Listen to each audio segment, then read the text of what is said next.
Hello everyone, how are you all doing? It's snowing here today, so it's a really good day to be doing embroidery. The next stitch we're going to do is called raised stem band, and I've used it here on the body of my dragonflies. Sorry about any reflection here, it's under glass. And it's often used in stump work, which is just another word for raised embroidery. So embroidery which is raised from the surface. You can pad your raised stem band, as I've done with the dragonflies, or you can just do it without any padding. And we're going to do it without any padding today. So I'll show you on the wheel. I've drawn here a couple of lines, and they're supposed to be tree branches, but whether they'll look like that I don't know at the end.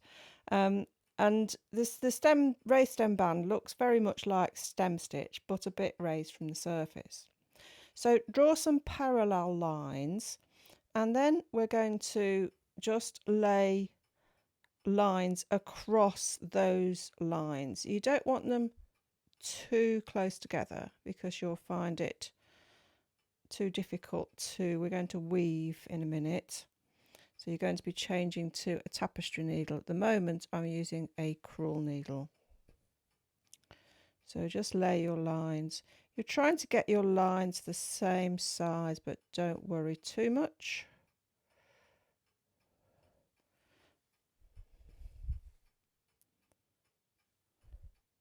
So just lay them across like that.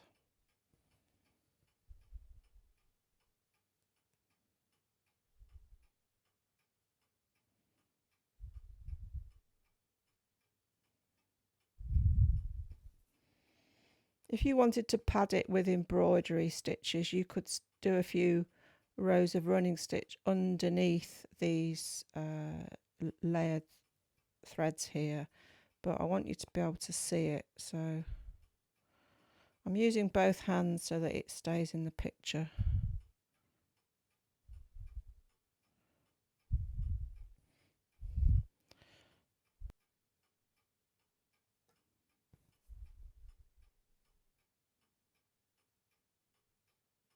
We're doing this stitch now because the action is like the stem stitch action which we've just done, so it's a good idea while it's fresh in your mind to do that.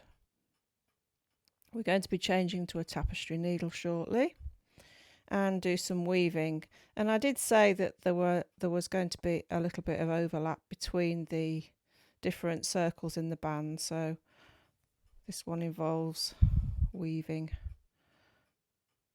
but it is also a good stitch for borders.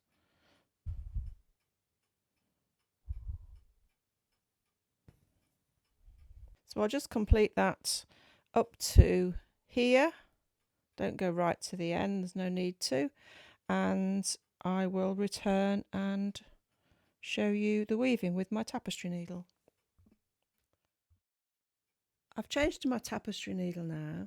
I've completed my little laid lines, and I've come up at the end of my blue line just to the left of the first line, and I'm going to keep my thread at the bottom and then weave under that line from right to left, and then weave under the next one. So just like stem stitch, you're starting from the left, working to the right, and you'd be taking a stitch in stem stitch. We're not piercing the fabric, we're just going under those lines there, and I'm pulling that a little bit towards me to keep it tight as we go.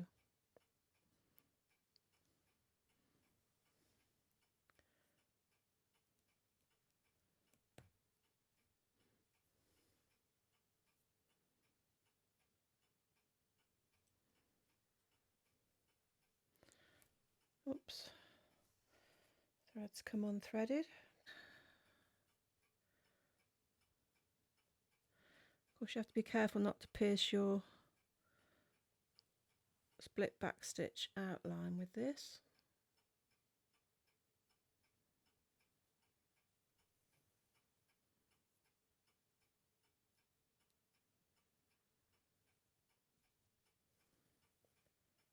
So I've reached the last one, and I'm now going to just take my tapestry needle to the back of the fabric at the end of that blue line there.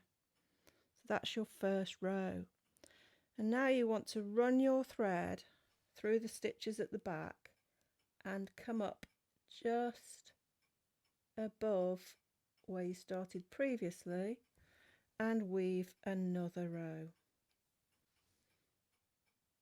So through that stitch from right to left, and I'm pulling my thread down. You can sometimes see this done with the ladder going vertically because it's a bit like a ladder. I think it's much easier to do if you have your ladder horizontally. But obviously you can work out which works well for you.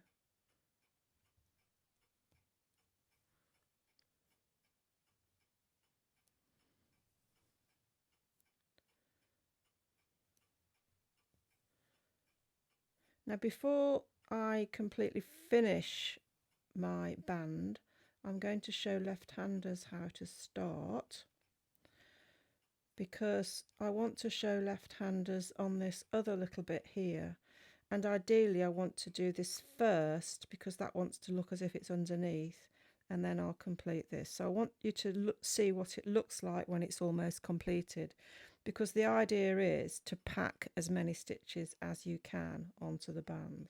So again, take your needle under, and then you would start the next one.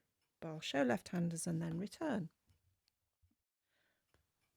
As a left-hander, you'll be stitching from right to left, just like you did with stem stitch, and you'll keep your thread at the top.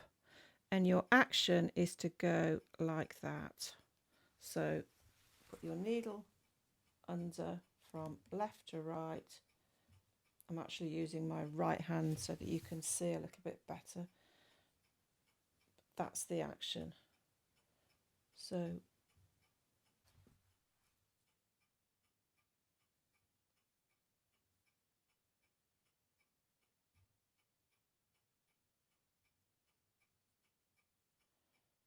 keep your thread at the top as a left-hander.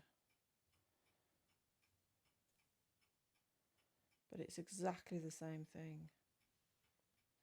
And now I'm going to complete this this branch and come back and show you what it looks like when there's a lot of stitches on it.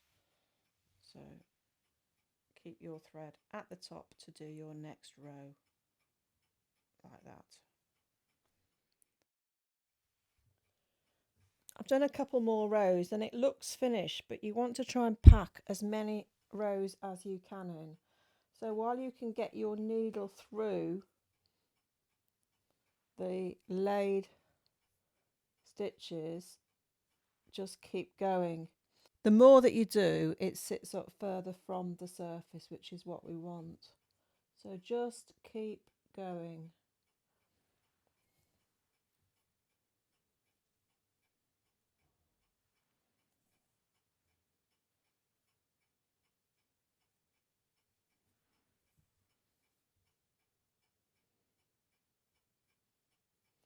The other thing to say is always make sure that you've got enough thread to do a whole row. It's not a stitch that you can start and stop in the middle of a row.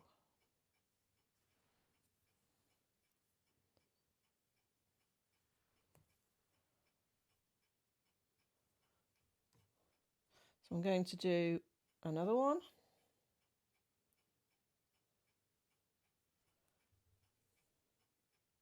By the way, you'll be stitching underneath to get to the end.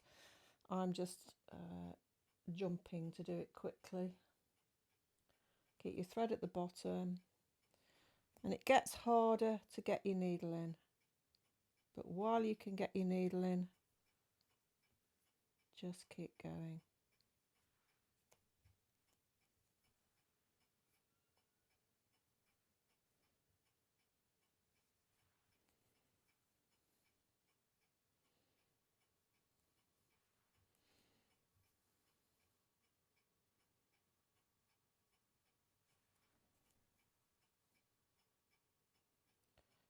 I'll carry on with that. This is probably going to be my last row.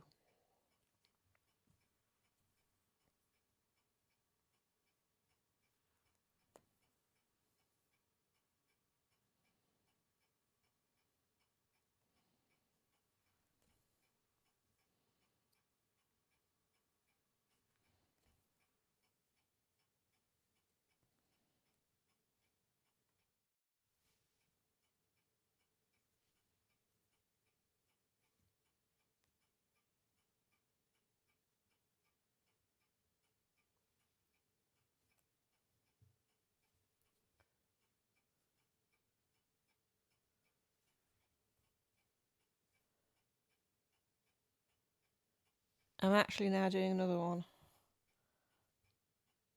And I hope you can see that it's starting to look as if it's away from the surface a little bit.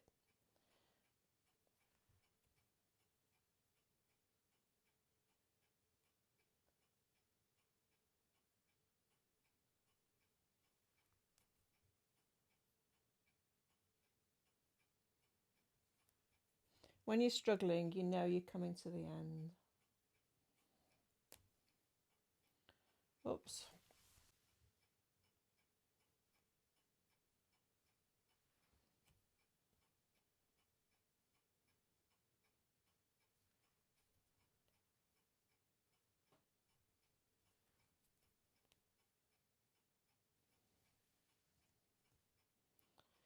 So that's done. That's your raised stem band. Haven't yet decided what the next stitch is going to be, but do join me.